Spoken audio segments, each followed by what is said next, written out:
All right, this is the Khan Academy section called Parallel Perpendicular Lines from Graph. Basically, they give you some points, and you need to figure out whether they're parallel, perpendicular, or neither.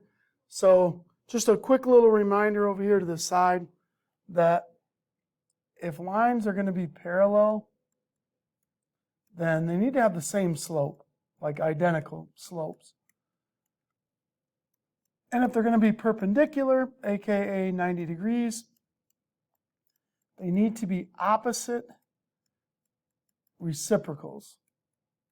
All right, what I mean by that is, like, let's say one has a slope of 2/3, the other one needs to be a slope of negative, that's the opposite part, and then 3/2. Reciprocals, just flip it. If it's a whole number, if it's like 2, then you could always put it over 1, so you could flip it and get a half, and then change its sign. So one's positive, one's negative, they're reciprocals. So let's get right after this. So we have a blue line here, and they give us the points for it. So whenever I want to find the slope, it's the change in y over the change in x. So I'm going to subtract the y's. So I'm going to do 4, subtract -4. X's are going to be 5, subtract -7. Whenever you do a direction, you got to stick with it. If you're going to go right to left, then go right to left for both. You can't switch it up.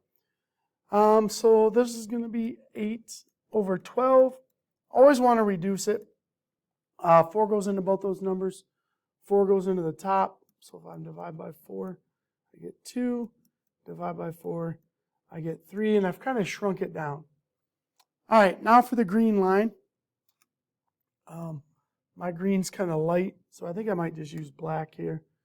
If I do the y minus y, so -9 subtract 6, and then I do x minus x, 6 subtract -4.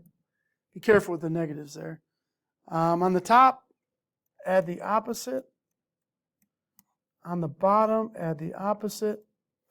And 5 goes into both those numbers, so divide them both by 5. And when I look at these two slopes, it looks like these guys are opposite reciprocals.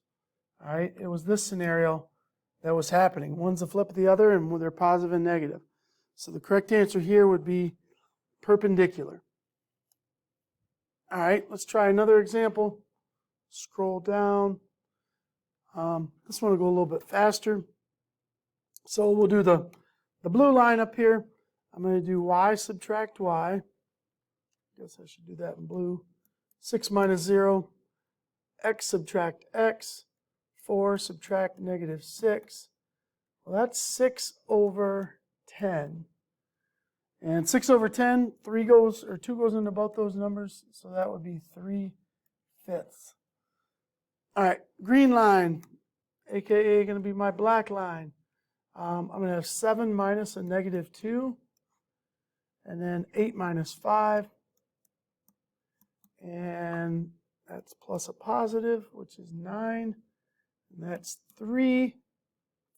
So when I do these, oh, wait a second. Hold up, wait a minute. Just noticed on the very top,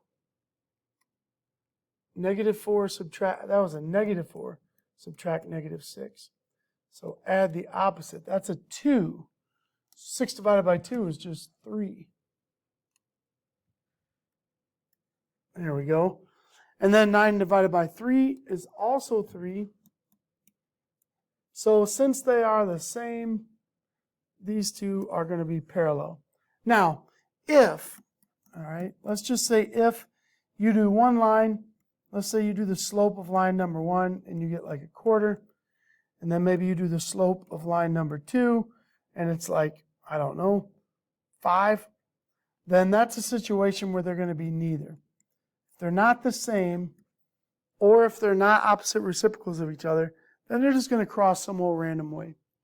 Hopefully this helps you out on the Khan Academy section.